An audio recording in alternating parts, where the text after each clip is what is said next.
Institute's event, Retooling the Belt and Road Initiative, Digital Guidance for Better Outcomes. I'm Rory Daniels. I'm the Managing Director of the Asia Society Policy Institute, and I'm filling in today as moderator for Mary Kay Magistad, who unfortunately could not join us. But I'm so excited to be here and to help introduce this wonderful project we have tonight. I think the importance of this project for me is really twofold. One, it's about the Belt and Road Initiative, which of course is China's flagship global infrastructure development program, a multi-trillion-dollar investment in developing countries to which over 140 countries in the world have signed on in some way. So although the Belt and Road has its critics and detractors, it is undeniably affecting the development of the world. And we're here today to talk a little bit about some of that criticism. China's Belt and Road Initiative has been criticized because more is not always necessarily better. It's been criticized for not paying enough attention to the needs of the communities it serves. Here at the Asia Society Policy Institute, we have a solutions-oriented mandate to not only give policymakers recommendations for how things could be done better, but also to go a step further and take that knowledge and package it so that it can make a difference in wider civil society and communities. This is one of those projects. Our digital toolkit has been designed to help empower local stakeholders to deal with the challenges of the Belt and Road Initiative. And with me tonight to introduce the project and to give a quick demonstration of this digital toolkit, we have Asia Society Policy Institute's Danny Russel, who is the Vice President for International Security and Diplomacy, and Blake Berger, our Associate Director. Danny has a long, illustrious career in government. He most recently served as Assistant Secretary of State for East Asia and the Pacific.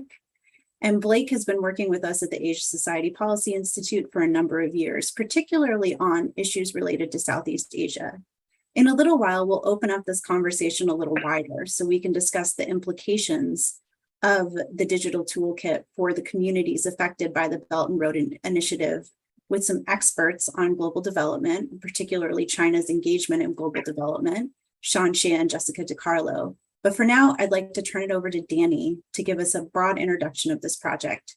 Danny, over to you. Thanks so much, Rory. First of all, I want to acknowledge and thank our funder and strong supporter, the Ford Foundation. The Ford team has been absolutely wonderful as partners in this process. So the genesis of this project came from a report that we issued back in 2019 called Navigating the Belt and Road, Navigating the BRI, where we identified some of the chronic problems that we found in our research in BRI projects. And we offered some very specific recommendations aimed at preventing those kind of problems, aimed at helping the projects to yield better outcomes. And the problems that we saw that just kept cropping up in one project, one country after another, were largely issues that affected local communities and affected individual stakeholders in the developing countries.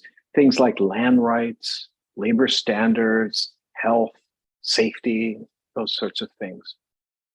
And two of the main reasons, I think, for those chronic problems seem to be one, that Chinese developers often skip the upfront kind of pre-project due diligence, the steps that you need to take before a project is finalized, let alone started, so that you can anticipate some of the potential problems and risks. There's a name for that study. It's called Environmental and Social Impact Assessments, ESIAs. That's your first of many acronyms.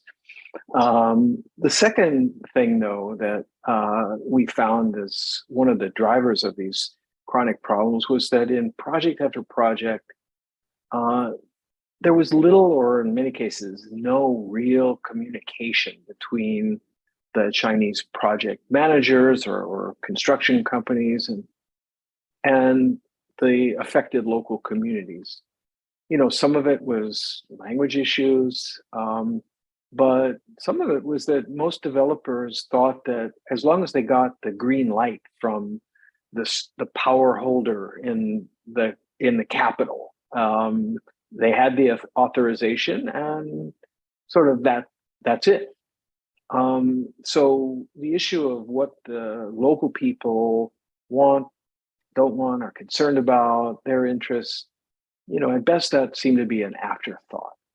And the result of these things was that often there were problems that led to local backlash. And as we saw in several cases, that actually led to either significant and expensive delays in the project or actual project failure.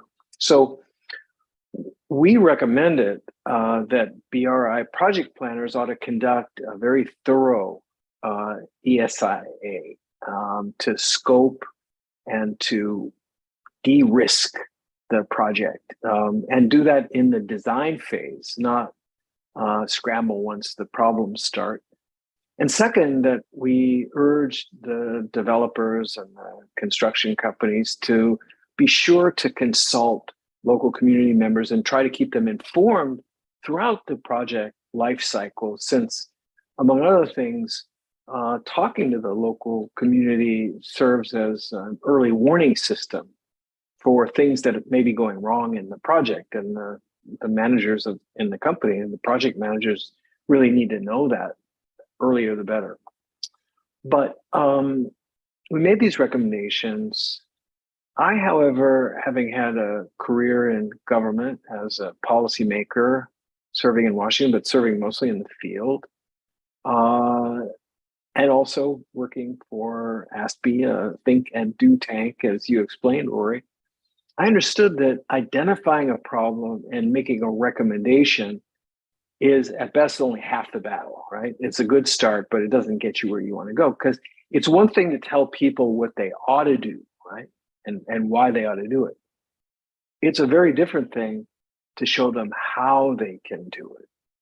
So what you're about to see this is not your grandmother's think tank report, right? It's not going to sit on the shelf.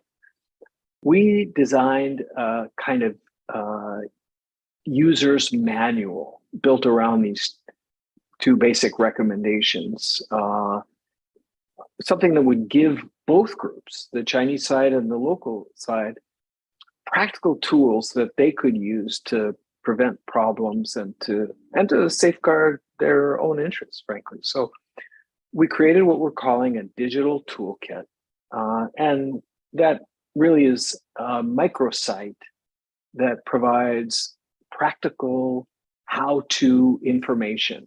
Everything you wanted to ask about a Belt and Road project, but were afraid to ask. So it's designed, first of all, to be used by people in local communities, by different stakeholders in a developing country where there is a project that are affected by it, right? And people can be affected in a lot of different ways. But what this toolkit will do is, at a minimum, to help them to understand how the Chinese developers and financiers operate. And it offers them things like checklists and resources that they can use to protect their own interests. And Blake and Jacinta will walk you through those. The toolkit outlines, very actionable steps, practical steps that local groups can take to do things like ask questions, share their ideas, engage in public advocacy, things they can do if they have a complaint or a grievance, and other things that they can do to safeguard the overall community. And as I said, these are all things that can prevent problems, that can reduce friction, and that can lead to better outcomes. So there's something in it for both sides. But specifically for the Chinese users, whether they are financing a project or designing it or managing it or working on building it. And a lot of these people are going to be engineers and construction experts who frankly may not know very much about the country or the society that they happen to be working in. For them, we explain, first of all, the rationale for conducting an environmental and a social impact assessment, the rationale for stakeholder engagement, but more importantly, we describe what does this really look like in practical terms? How do you go about it? What do you need to do? And we've translated the toolkit into Mandarin, into Chinese, and we are going to add that to the site soon to make it that much easier for these Chinese engineers or developers to actually use it. As Blake and Jacinta will explain, we deliberately designed the toolkit so that it will work well on smartphones, which is how most people in the developing world access the internet. And so even that it will work well in low bandwidth areas in the developing world. Now, the developing world is a big place. We did most of our research in Southeast Asia. So we're beginning next with translation into 3 additional languages of countries where there are a large number of Chinese projects. So Cambodia, that's Khmer, Laos, the Lao PDR, Lao, and Indonesia, Bahasa. And those versions will go up on the website in the period ahead. And fingers crossed, we'd love to be able to add more languages as we go on in the future. But in the meantime, the English language version of the toolkit can be super useful to people in communities and in many other parts of the world who potentially are affected by Belt and Road or other Chinese projects. So enough from me. With that, let me turn to Blake and Jacinta and ask them to explain a bit about our research process, sort of what we did, and most importantly, to give everybody a guided tour of the digital toolkits. So thank you. Thank you, Danny. Unfortunately, because of COVID, instead of actually being able to travel ourselves to Southeast Asia and to China to meet with government officials, community members, local, and a variety of different stakeholders, we had to pivot and reached out to a wonderful network of NGO partners who are on the ground in Indonesia, in Laos, and in Cambodia to assist us in conducting outreach to local communities and stakeholders, and also in pulling together research on the impacts of these projects on local society and the environment. So in order to ensure that our recommendations were really truly meeting the needs of the affected populations and people throughout the project, we held virtual roundtable discussions with local communities and had the opportunity to speak with and directly hear from them. We heard some concerning and devastating stories. One community member dialed into the meeting while he was on the run from local authorities after he protested against the demolition of his home by bulldozers. This was seen across several Chinese investments, including railways, airports, highways, and energy infrastructure. Many people had their farmland expropriated, but were either not compensated or received compensation well below the market rate. We heard from families whose livelihoods and health were essentially destroyed. Women were worried as their children were developing rashes all over their bodies. And due to the construction of a power plant, they no longer had access to fresh and clean water. Additionally, one community relayed stories about how explosions resulting from tunneling for a railway caused significant damage to community property. They began to see cracks form in their homes and also lost access to running water. This community was never consulted during the ESIA process, and they were left completely unaware of project developments. Throughout the project, we worked with a spectacular group of advisory members who were comprised of esteemed experts from around the world on actually identifying the specific issues and on developing recommendations that incorporated the views of the impacted populations. With that, Jacinta and I will provide you with a guided tour of the digital toolkit.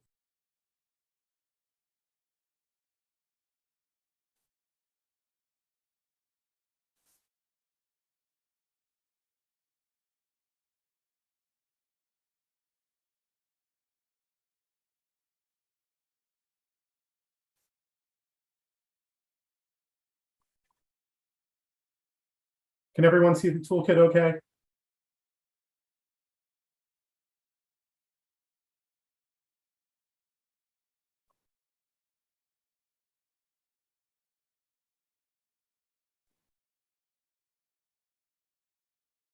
Maybe let's give it one more shot, Jacinta. Here we go. So each user will begin on this landing page with a navigational menu on the side. The navigational menu contains access to the visual step-by-step timeline, checklists which organizes recommended actions that people can take and resources that they can use, a mapping of stakeholders, essentially the who's who, what they do, and how to contact them, relevant laws, policies, and guidelines for China and internationally, supplementary resources that people can access for more information and help, and an expansive glossary of the meaning of terms and acronyms that are potentially new to them. So those are the overarching main categories of the site. The landing page will also briefly introduce users to the focus of this toolkit, and the users will have the option to tap Learn More for further insight into our story and how the toolkits were developed. After the introduction, our first-time users will be able to scroll down to the How To Use section to learn more about the flow of information on the site. Throughout the toolkits, we have used icons as visual clues to make sure that it is more intuitive for the users to be able to navigate the website. Examples include the blue handshake for stakeholder engagement and the green magnifying glass for environmental and social impact assessments. So once users are done with reading through the How To section, they can click Get Started. Once clicking Get Started, they will arrive at the step-by-step timeline, which illustrates the separate processes for both stakeholder engagement in blue and also for environmental and social impact assessments in green. The life cycle of any infrastructure project can be broken down into really three distinct phases: pre-project planning, project implementation, and project operations. So that's how this timeline here is divided into. Users can see both ESIA and stakeholder engagement together, or use the toggle to just see the one that they're specifically interested in. Clicking on each line in the desktop version will allow users to see what each step is called. So let's turn off stakeholder engagement and focus solely on environmental and social impact assessments. We can click through to see what all the different steps in the ESIA process are. For example, here is project categorization and screening, followed by project scoping, and preparation and implementation of an ESIA. And once you click on a step, you can actually click View More to access the specific checklist. But prior to looking at one of the checklists, we're going to show you the complete steps for both stakeholder engagement and for ESIAs. This page allows the user to see all 6 steps in stakeholder engagement and all 8 steps in the ESIA at the same time.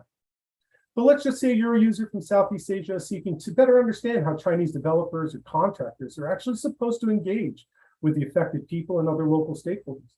They can click on Inclusive Stakeholder Participation and Consultation. This brings them to the checklist page that describes exactly what that process entails. So they can scroll down for more information, as this page provides how it should work according to Chinese and international rules and best practices. What are the recommended actions for affected communities, CSOs and NGOs and other host country stakeholders to take? And it gives the rationale for why stakeholders should be included and consulted properly throughout the life cycle of the project. We also help Chinese actors understand how this process should work according to both Chinese domestic and overseas practices and international best practices.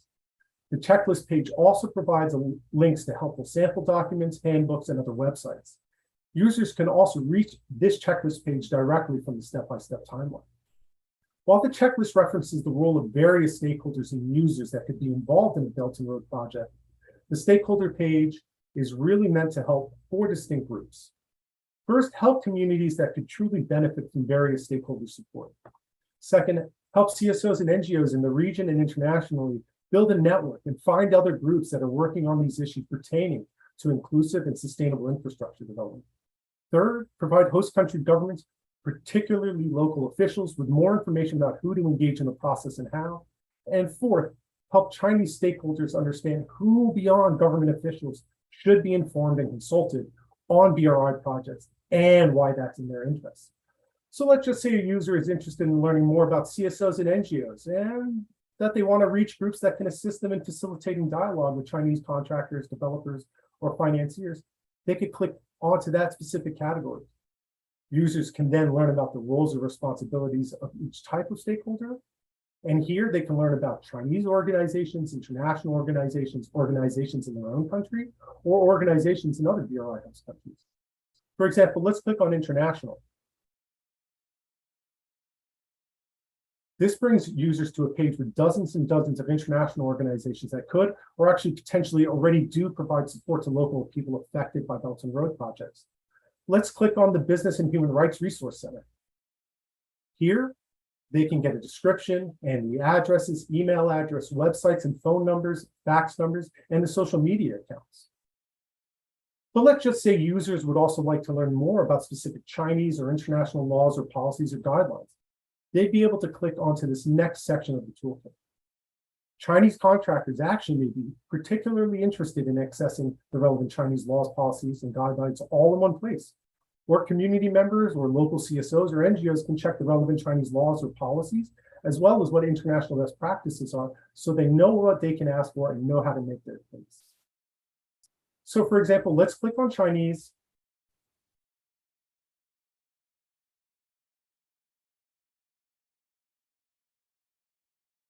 And let's look at the Belt and Road Ecological Environmental Cooperation Plan.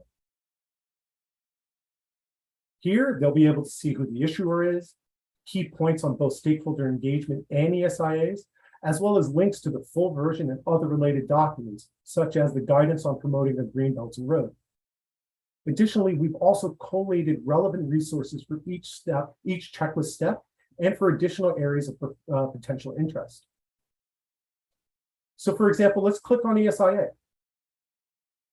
And then let's click on preparation and implementation of an ESIA.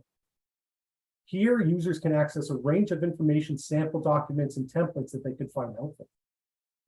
And last but not least, we have developed a glossary of all terminology that will help establish a foundation for communication between Chinese actors, host country government officials, and local communities and stakeholders.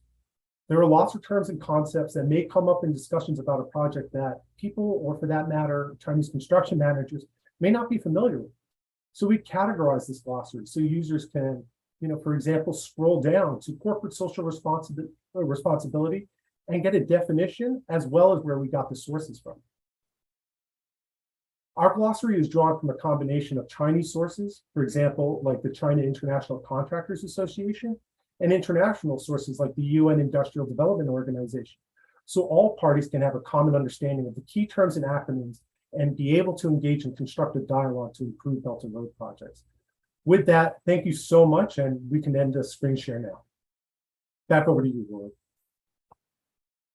Well, thank you, Blake and Jacinta, who is a program assistant here with us at ASPE. I think that, and Danny as well, you guys have given an excellent overview of what looks like a treasure trove of information for people who want to get a sense of how BRI could be improved and to deal with the problems in their local communities.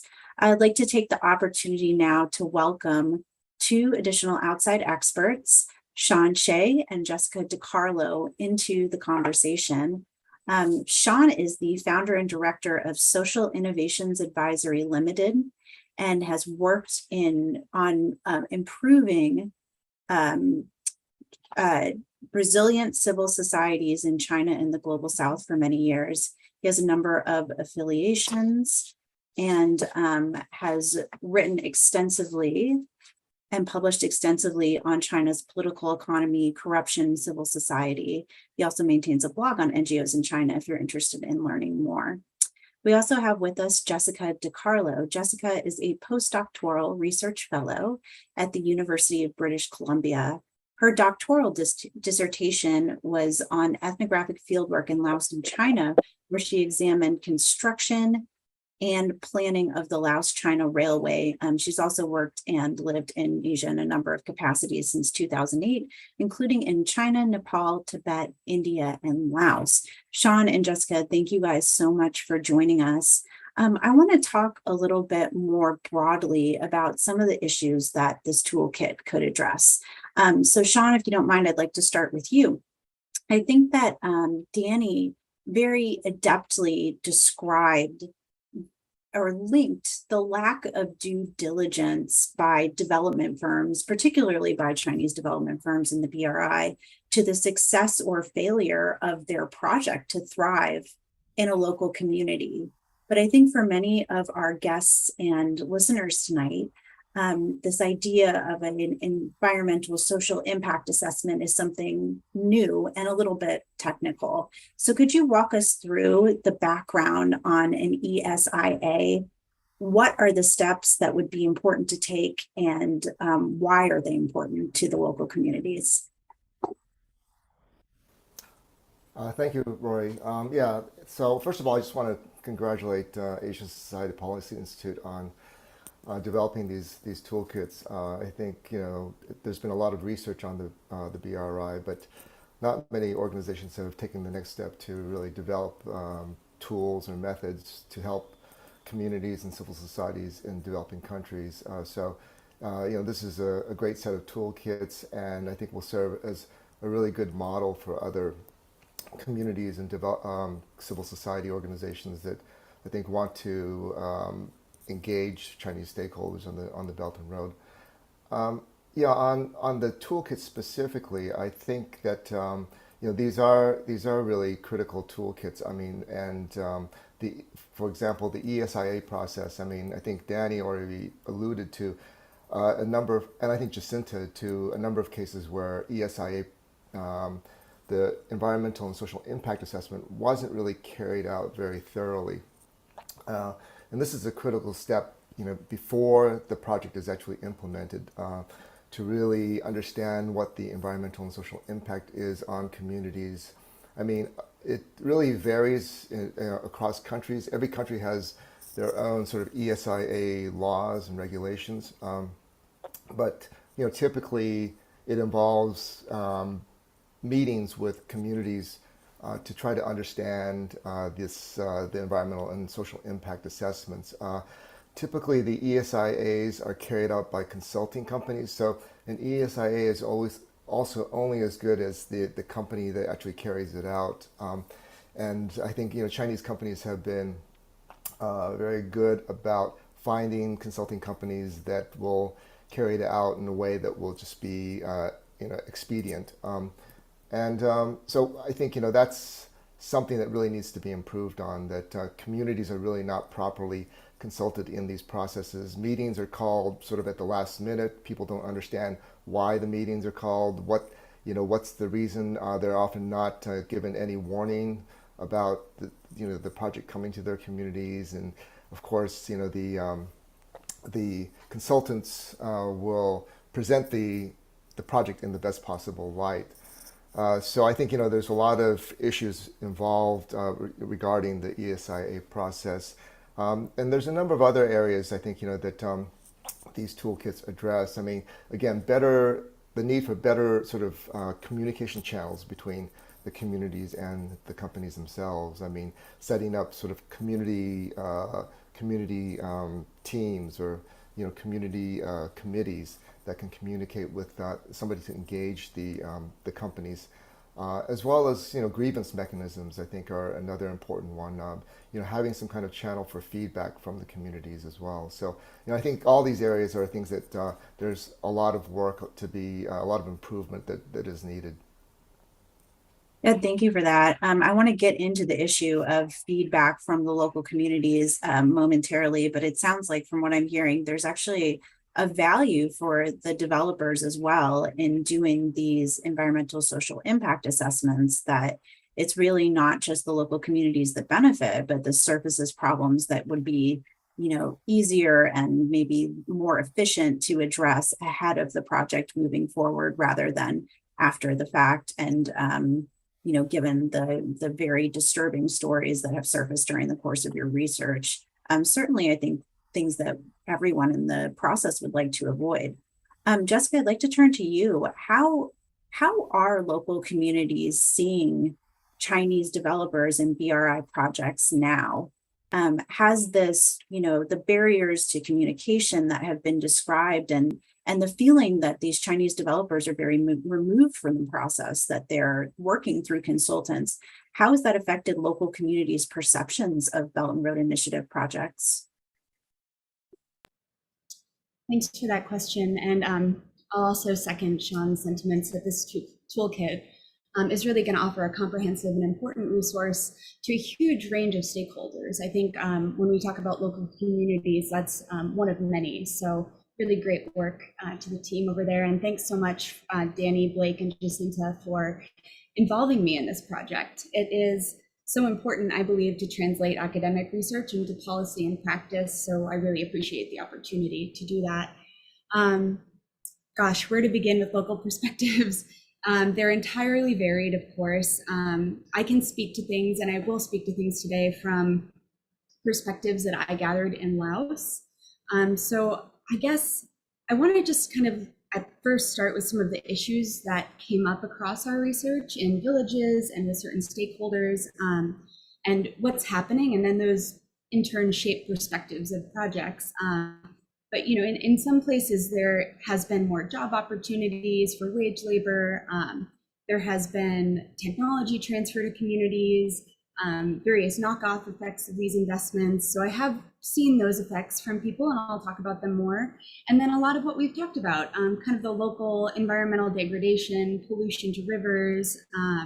There are often transboundary environmental effects depending on the projects.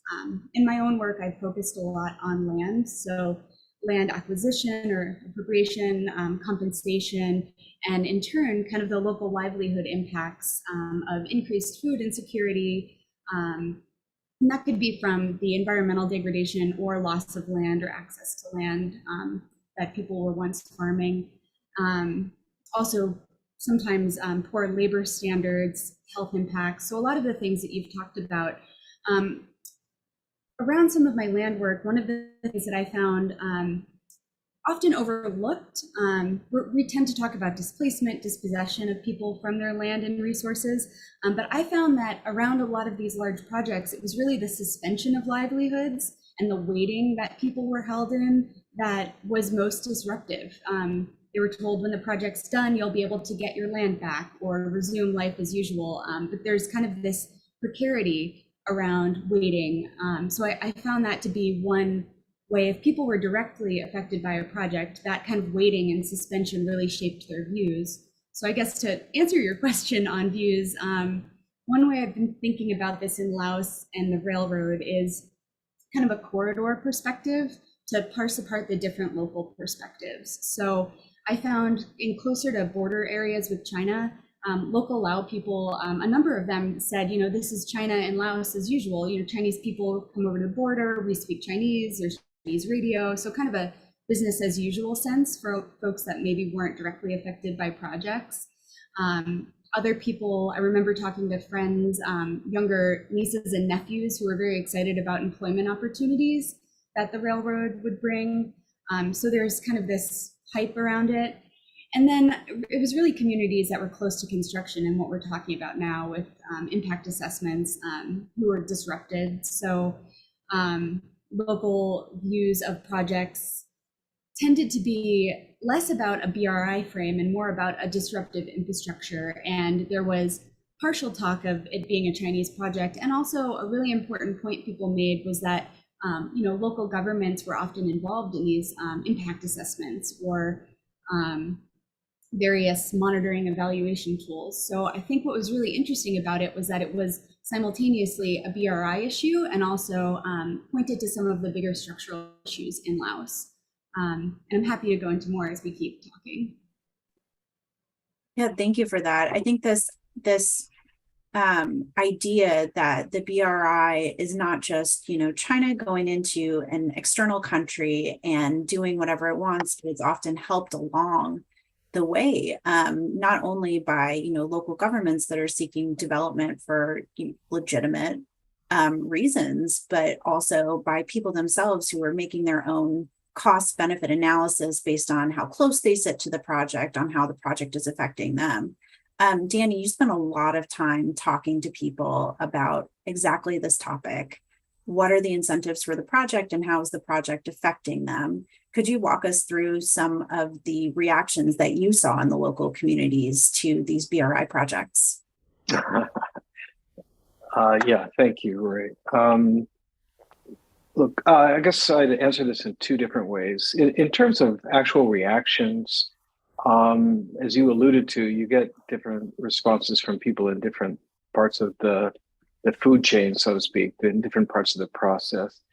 Local businessmen that we spoke to would complain that the Chinese weren't using local products.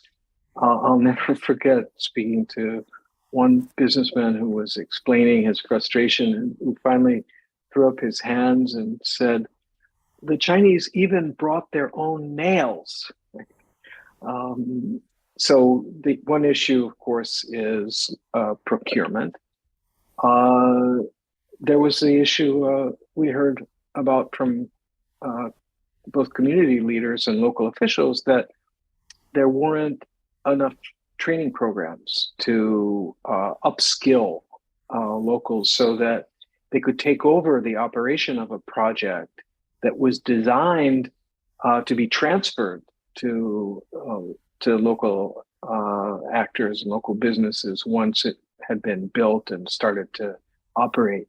And that sort of takes me back to your earlier question about the value of a social impact assessment. So if you haven't really carefully done the forward thinking about the project, but instead just sort of raced to get all the approvals and get the paperwork done, then you may not have thought ahead about, okay, it may take 1 year or 2 years to train the locals that we're going to need to run and operate this project because you didn't really know what the level of technical skills in this part of the country was.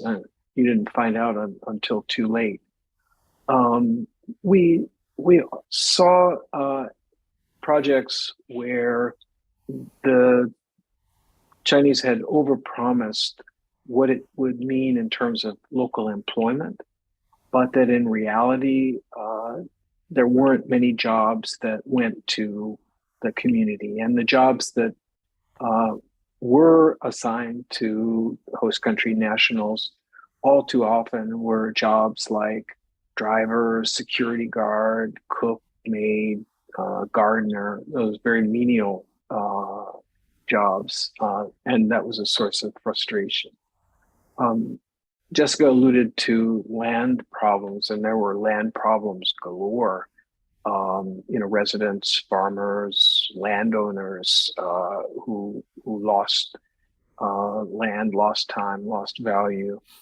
And then more broadly, even among local officials who saw the benefits and maybe had very high expectations about what a project would deliver, there are cases where there's a bit of a hangover when the project is done, that the road, the railroad, the port, the plant was proving not to actually be commercially viable and was not bringing the kind of prosperity to the region that folks had expected. Yeah, I mean, I think a lot of the answers that I'm hearing tonight and the content of this conversation has to do about hype, right? And about expectations not being met. I wonder, Shawn, if you could talk a little bit about what Chinese stakeholders are doing to address this, because of course, the Belt and Road Initiative, a packaged initiative under the leadership of Xi Jinping, has put together all of these projects of various types and quality. But in the end, the reputation of China is in how they are delivered and perceived in the local communities. So could you tell us a little bit about what Chinese actors and stakeholders are doing to, as Xi Jinping has directed, improve the quality of these projects? Yeah, thank you. As you mentioned, I mean, the Belt and Road is a flagship program for China. It's an important source of China's sort of image around the world, its soft power. So it does pay a lot of attention to that, and increasingly so as you've gotten more pushback from host country governments, from communities, from civil society. And rightly so. I mean, I think the stories that Danny just told are very familiar to me also in my field work that I've done on these BRI projects. So, yeah, I think, I mean, so Chinese stakeholders are doing something. I mean, they are responding to this kind of pushback. I think, for a long time, Chinese stakeholders were relying on their good relations with host country governments, with local authorities, to get the project through, implemented smoothly, to deal with any kind of pushback from local communities or civil society. I think they found that approach doesn't really work, because, for one, they're not really communicating with the communities themselves. Secondly, the perception that they're working only with the host country government or with local authorities, I think, reinforces this perception. It's very common among locals that there's a lot of corruption going on. And this is a big source of resentment as well, not just the impact on the communities, but the kind of corruption that all this investment is feeding. So in response, I think Chinese stakeholders are beginning to take steps, even at the very highest level. I mean, Xi Jinping came out a couple of years ago and talked about the need to promote more high quality infrastructure, more green infrastructure, more open, more transparent, more sustainable infrastructure. So this is a very high level call to Chinese stakeholders to pay more attention to abiding by host country laws, because they realize that these host countries are not like Hong Kong, where they can just control things in Hong Kong using a national security law. They actually have to work and negotiate with the host country and abide by their laws. So, to do that, to respect local cultures, and to do a better job of communicating with local communities. So, there's been more efforts by some Chinese stakeholders to develop toolkits, sort of similar to what you see that's been developed by the Asia Society Policy Institute. So one that comes to mind that I was involved in is this it's a handbook for how to engage with communities in developing countries. And this is a handbook that was developed by a Chinese consulting company that was in collaboration with a large industry association whose members were state-owned companies, and then they used this handbook to do trainings for a number of state-owned companies in China. And they found that there was a real need and a real kind of demand for this kind of training, because a lot of these companies were coming across community pushback and they didn't know how to deal with it. And so I think they really welcomed these kinds of workshops. So that's just one example. But I think there's other examples as well. There's now a push to set up grievance mechanisms within, I think it's within the Chinese, banking regulatory system, that they're trying to require Chinese banks to set up grievance mechanisms that in projects that they finance. So you are beginning to see this kind of response from Chinese stakeholders. I would say that response is slow and incremental and slow to come by, and certainly from the point of view of communities, not enough and not fast enough. But it is there. Roy, could I jump in on that real quick? I think Shawn makes a super important point.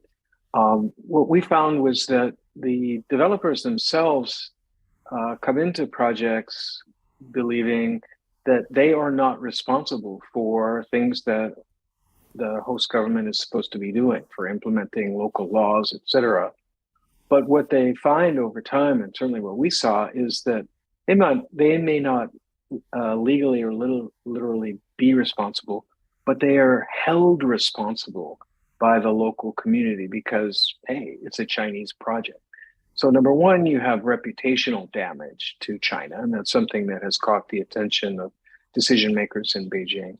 And second, you have financial damage because if a project is stalled, if disaffected villagers vandalize equipment or block the road, that translates into expenses and project cost overruns and so on. And frankly, the Chinese treasury in this global economic environment is not really in a position to just keep subsidizing endlessly projects that are going nowhere.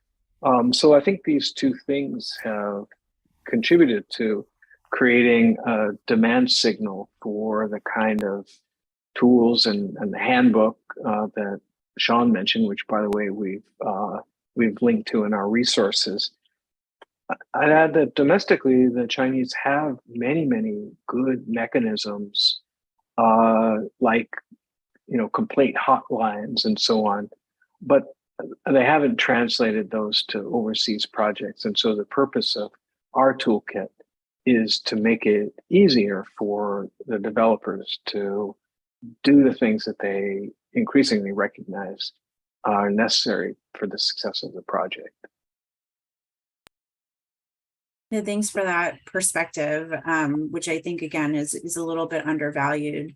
And one thing that I really like about this toolkit is that it does kind of assume that all actors would like to work in good faith if the information was available to them to do so, and that having that information available can put some pressure on all of the actors to continue to work in good faith. I want to turn to Blake in a minute just to talk about how this toolkit might be used to the primary users. How could it be seen from both the developer perspective, but also from the perspective of civil society? But I'd like to just, for 1 minute, talk a little bit more about the increasing sophistication of Chinese financed infrastructure projects. So, it strikes me that a lot of the criticism of these projects, that they move too fast, that they aren't taking into account the local communities, can almost be applied in reverse to major multilateral development banks. The criticism there is that they move too slow, that they spend too much time on assessment and not enough time, too much time and resources spent prepping for a project, and things don't get done fast enough. Jessica, I wonder if you could help us kind of understand that gap a little bit. What are some of the main differences between Chinese policies and guidelines advanced by multilateral development banks? And where is there like a sweet spot between, rushing things through with a horrible impact and not being able to meet the needs of the developing world because the mechanisms move too slowly?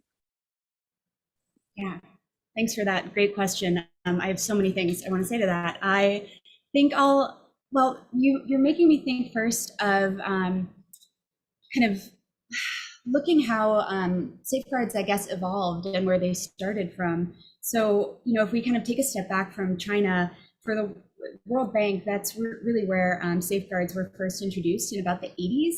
And the World Bank really became the norm setter. So many other MDBs, multilateral development banks, such as the Asian Development Bank, European Bank for Reconstruction, the African Development Bank, really set their safeguards around what the World Bank was doing. And we saw a number of countries around the world do that too. So, you had by the 1990s, these safeguards that were standard across MDBs, the private sector, integrated into host countries.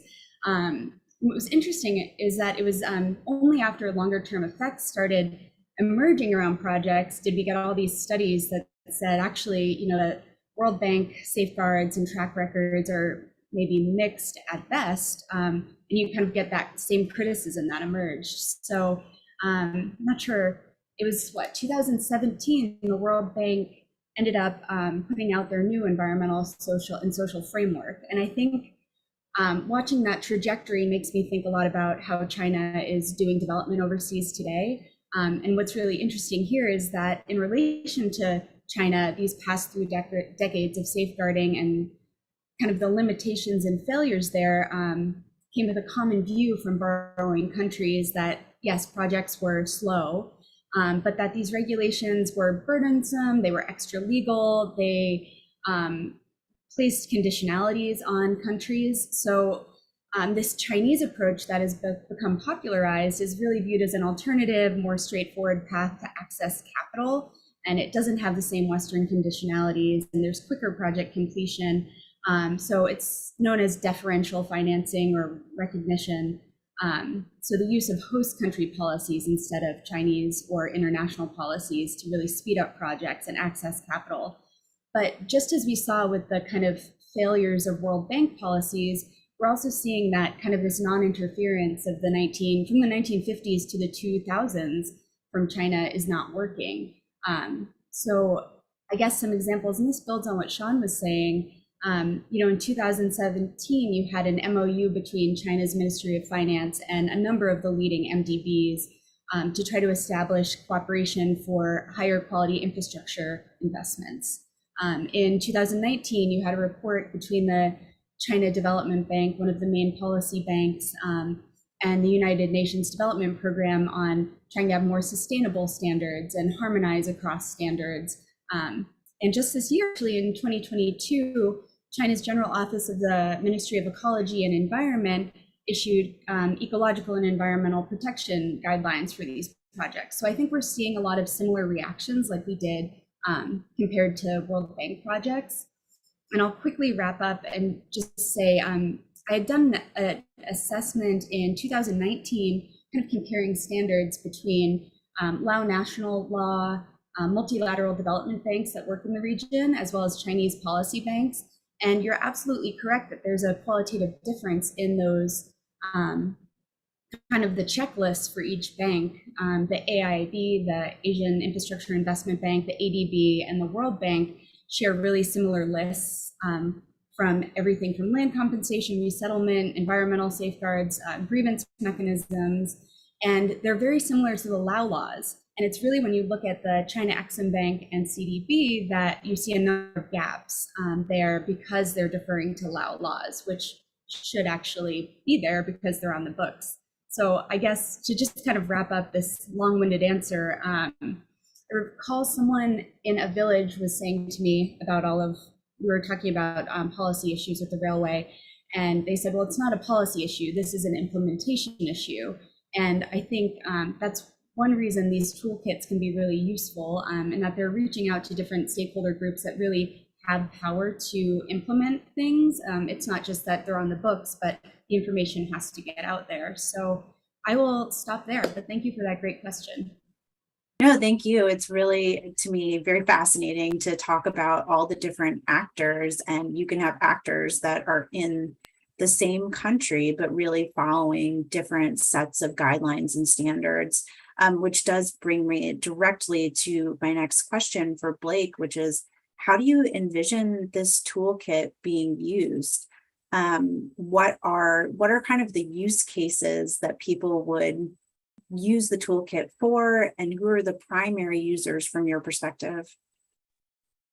Thank you, Rory. I would say really, as we've outlined throughout the event tonight, is that it's really the toolkits are catered for both, not only the local communities and local stakeholders who have been impacted, but also for the range of Chinese actors involved, the financiers, the developers, and contractors. So when thinking about, putting yourself into the shoes of a local stakeholder or a local community member, the toolkit could be a real value added in being able for them to understand where exactly they are in the Belt and Road project, what recourse they have, what should be done. Really just putting that information in kind of a one-stop shop website where they'd be able to immediately log on and see, oh, wow, this is where I could be potentially in the Belt and Road project. This is what should have been done. I should have been contacted at these different moments. And so really kind of putting the tools at their disposal. And also, as we mentioned, really to help NGOs and CSOs actually connect with one another and, actually conduct outreach to local communities and provide the support that's so desperately needed. One of the things that we found is that, better understanding by all can really actually help problems from even emerging or metastasizing. And in the long term, reduce the risks of protests or, negative outcomes. And I would also say that, for the Chinese side of the equation and the actors involved, really helping them to understand the impacts that they're having on local communities, what they should be doing in terms of conducting outreach. Here are the steps they can take and why it's in their benefit. So really the toolkit's actually addressed and really can be used by both sides of the equation, from the local stakeholders and also the Chinese, but also, local government officials who are interested in understanding how these things actually operate and how they actually work. And so that being said, really the goal is for these measures to be put out there so that people can, Chinese companies can help de-risk these infrastructure problems, avoid the kind of problems that we're seeing, and ultimately, push and ensure that Belt and Road projects do lead to better outcomes and not only some of the negative aspects that we've seen so far. Yeah. Blake, I'd like to just stick with you for a second, or even turn back to Danny on how specifically about this question of building networks among local civil society organizations, local community leaders. What was your sense from your research in the region of how those different civil society organizations work together now? And how do you think a common, repository of knowledge might work to strengthen those networks and those teams?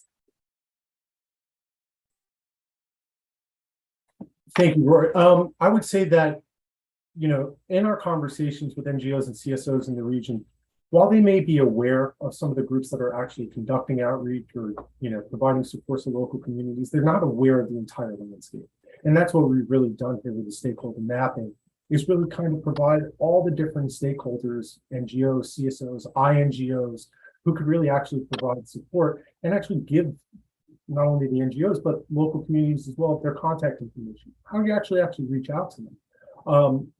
In our conversation, especially with groups that help protect Indigenous communities, they weren't really sure who they could reach out to kind of discuss their issues. So if you were able, just for an example, an Indigenous protection community in Cambodia, and you wanted to be able to conduct outreach to a similar group in Indonesia or Laos or elsewhere in Southeast Asia, that's what our stakeholder mapping does. It really kind of puts that information in their hands.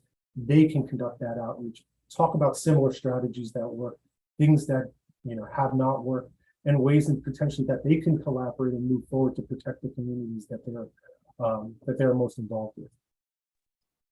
So if I could build on Blake's good answer, another way of saying it is, this is a way of showing people that they are not alone, that there are people they can reach out to, there are places they can go for information, for help, for precedents, for experience. My view has been that, an educated consumer is going to be in the best position to make good choices about their interests, the future of their community, the future of their country, and so on. I will hasten to say that we're not, stimulating a color revolution. We're not using NGOs as, pawns or anything like that. We're connecting people.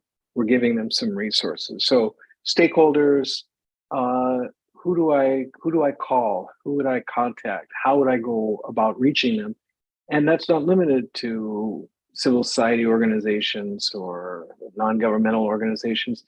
It includes, how do I contact the Chinese embassy? How do I talk to a Chinese developer? Or maybe I want to reach out to the Chinese financiers as well. Moreover, the flip side of the stakeholder list is that it answers the question for the Chinese side.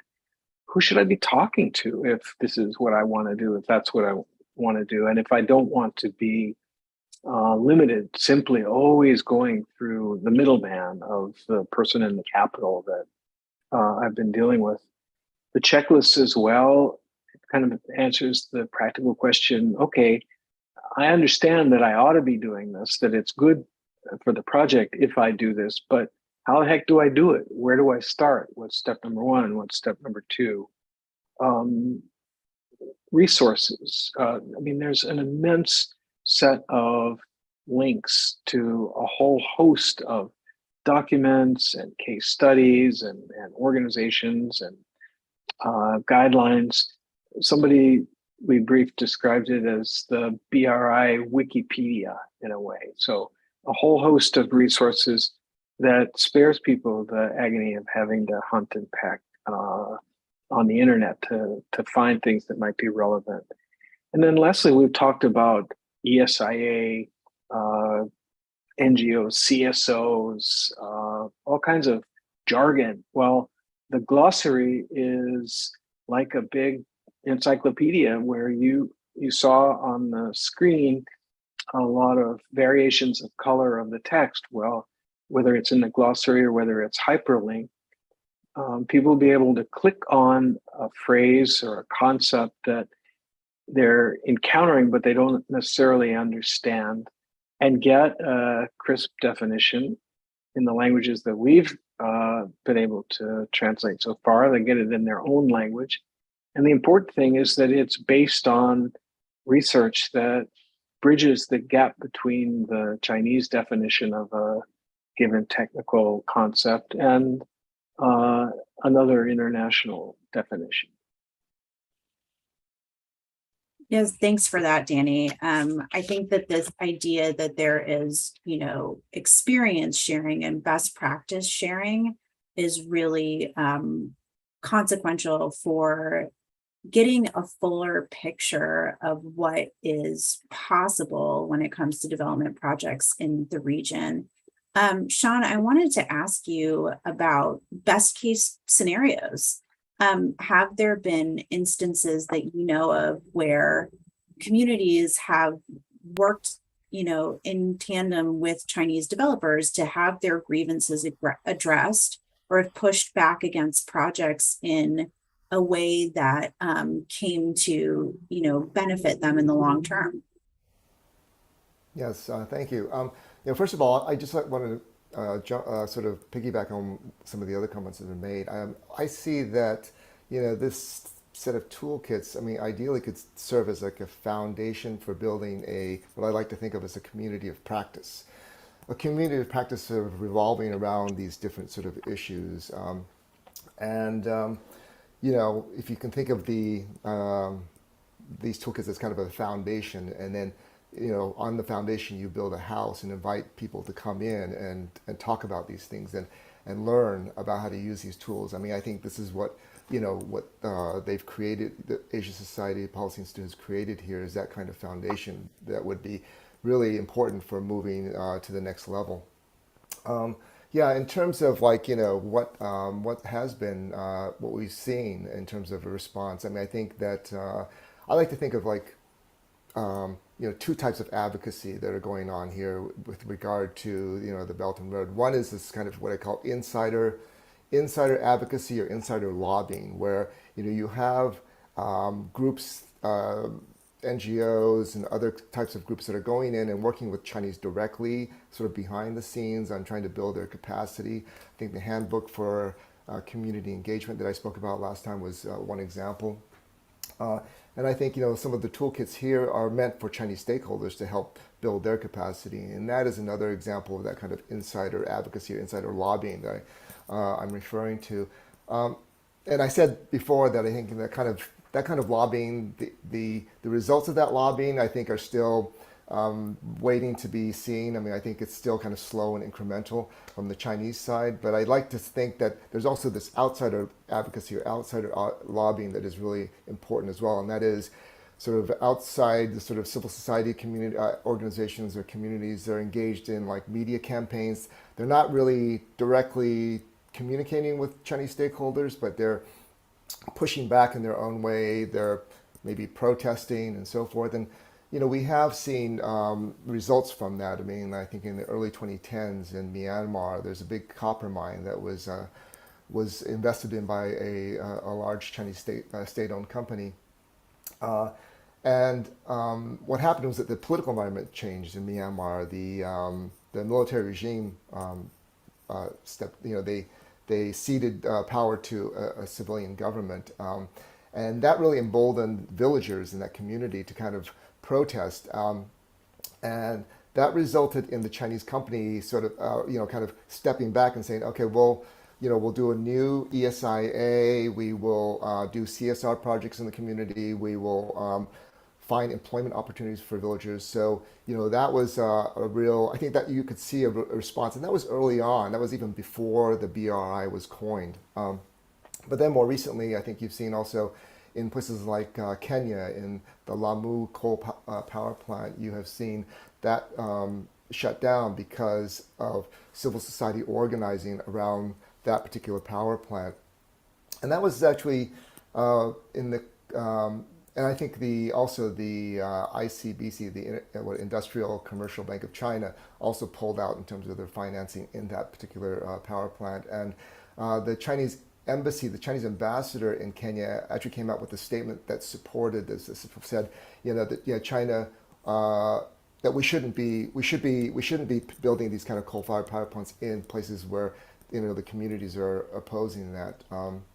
So I mean, just a few examples of what we've seen in the developing world, and in terms of also just one other example in terms of labor, what I saw in Zambia with in the copper mines, to see that the mine worker unions were able to get Chinese state-owned companies, large state-owned companies, to come to the table to engage in collective bargaining to improve working conditions and wages in those mines. I mean, that was really an eye-opener for me, because collective bargaining is not really something that is done in China, and yet the Chinese companies had to learn how to abide by Zambian laws and engage in, recognize the union and engage in collective bargaining. So, you see these kind of good examples, these good cases that are still obviously sporadic, but hopefully toolkits like these will help to sort of build a more sustainable foundation for the continued development of this kind of advocacy, and hopefully advocacy that leads also to some kind of engagement between communities and civil society in the host countries and Chinese stakeholders. I think that would be really an ideal situation if the two sides could somehow come together to discuss these kinds of issues. Thank you. Yeah, absolutely. I'd like to turn to Jessica now to jump in on this question. Thanks. I just wanted to provide a quick resource. It's called the People's Map of Global China, and it's a project that's been going on for, I think, about over a year at this point, and it's a map, and it geolocates projects, and one of the main goals of it is to really get a bottom-up collaborative view on these projects. So it's trying to kind of showcase local voices that are often marginalized in kind of the project landscape by either business or political elites. So it's a great resource. It's the People's Map of Global China. Thanks for that, Jessica. Really appreciate additional resources. And actually, I want to talk about exactly this idea of people who have been marginalized by the discussion on these projects. So I'd love to turn to Jacinta. Jacinta, could you tell us a little bit about how this toolkit addresses the social side of BRI projects, things like gender, minorities, other social aspects of these projects? Thank you, Rory, for that great question. And so we really prioritize in creating this toolkit, thinking about what inclusivity looks like and how we can ensure that BRI projects can be more inclusive and sustainable in their outcomes. And so in terms of the guidance that we provided, we discussed the use of local languages and dialects in communication between the Chinese and the local communities. And we talked about ways in which rights, land rights, and rights to property can be recognized for Indigenous peoples and women and ethnic and religious minorities. And so we placed a big emphasis on how we can support these more disadvantaged and vulnerable populations and the specific steps that could be taken to ensure that they're included and consulted in ways that they're comfortable with and that their rights are recognized. Thanks for that. I think this is another important aspect that the international community should spend a little time and attention on, so that we're not just, promoting development, that we're promoting sustainable development and inclusive development. I'd like to turn to all of the panelists for last words. And the question I will start you off with, but please feel free to comment on any aspect of this discussion, is where do you think the BRI is going in the next couple of years? We're obviously still living in pandemic times. travel has been curtailed. I imagine a lot of the development on these projects has been slowed. As Danny referenced earlier, the global economy is slowing. So, BRI came onto the scene very flashy and heavy. Are we going to see it start to calm down, to start to wane on its pace in the coming years? Let me start with Blake. Thanks, Rory. My views on the Belt and Road trajectory. Well, I mean, certainly when the BRI was launched in 2013 versus now, China's growth isn't the same. So obviously the capacity for, either China Development Bank or China Export-Import Bank, to provide funding to these projects are not as wide as they used to be. I mean, went from 75 billion in 2016 between those two banks to virtually a standstill in 2021. So there is a slowdown, but I would say that you should not mistake a slowdown for the end of the Belt and Road. I think what we're truly beginning to see is somewhat of a transition away from these kind of big ticket, labor intensive, capital intensive projects to more nimbler projects, to smarter projects, right? I mean, we've seen now the Digital Silk Road be elevated within the BRI, under the BRI umbrella. So I expect, not as many high-speed railways, but more Huawei, ZTE-like projects, smart cities, smart ports, that still pack the same kind of influence or punch, but don't cost as much, don't involve Chinese laborers going over. So I think that, from my perspective, that's the way that the Belt and Road is going to go. Thanks for that. And there's a lot we could discuss in there, especially in terms of how the US and the West are seeing those types of developments, particularly the technological side of the smart infrastructure projects. But for another time, Shawn, I'd like to turn to you. Any parting thoughts or thoughts on where BRI is headed? Yeah, that's a big question. I think that, I would agree with Blake that the Belt and Road will continue. But I think the form will change, right? I mean, I think it will move away from, again, emphasizing those big ticket infrastructure projects.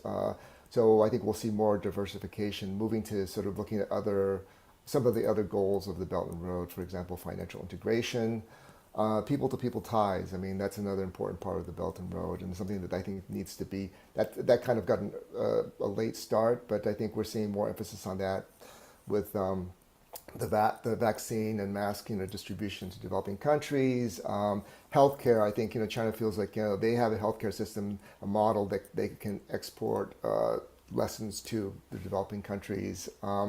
And I think more engagement between people through maybe educational exchanges, trainings. I think some people talked about upskilling of workers, and so I think more need for that. So I think we'll see more along those lines. But I think what we're seeing is that the Belt and Road is also, I mean, it's taking place at a time where I think we have a movement towards higher standards globally. I mean, not just, you have the SDGs, but you also have more business and human rights due diligence standards, labor standards. I mean, this is the Belt and China has a long relationship with developing countries. I mean, going back to the 50s and 60s. But the 50s and 60s were a very different time than now. And I think China is now beginning to realize that they're working and they're doing this in a very different era. So I hope that they'll adapt to that. I mean, I hope the Belt and Road will adapt in ways that will recognize those higher standards. Thanks. Thanks, Shawn. Jessica, parting words? Sure. Thanks for that, Shawn. I think I was on a similar line of thought.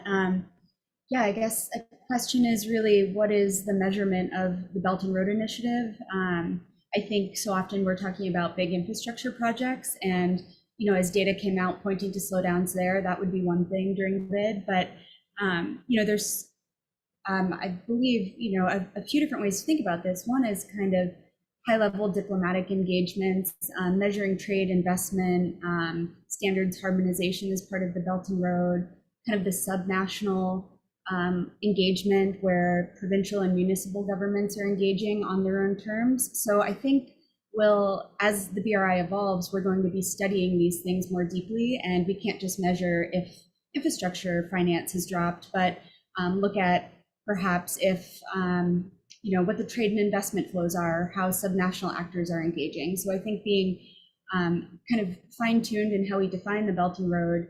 And then I've been doing a lot of thinking about the US and China and the now named Partnership for Global Infrastructure and Investment. And I think, having that framed as a rival or a alternative to the BRI is not necessarily helpful.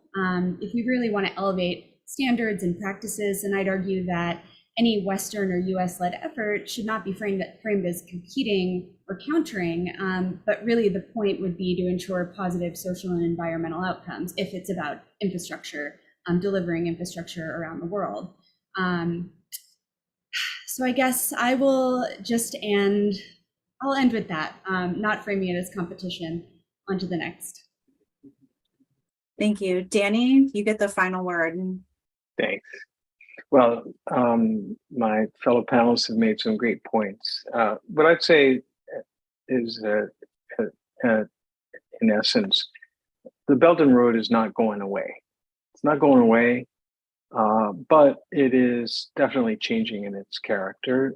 I find the Chinese to be very innovative, creative, opportunistic, and certainly they're moving in directions Shawn mentioned, into the digital Silk Road, into the space and information corridor, the health Silk Road, those sorts of areas.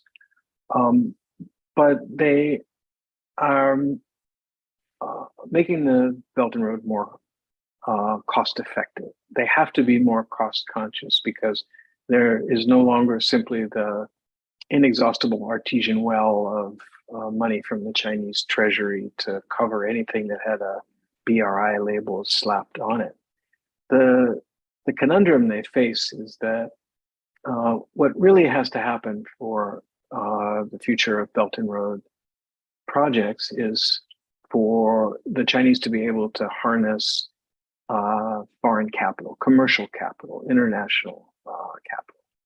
But the prerequisite for getting private capital into these projects, and right now there's virtually none of it, is that the projects have to be de-risked.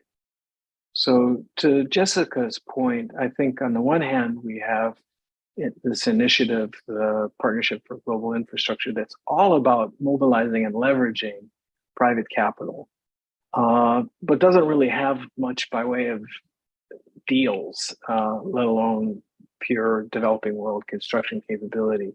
And with BRI, you've got just the opposite.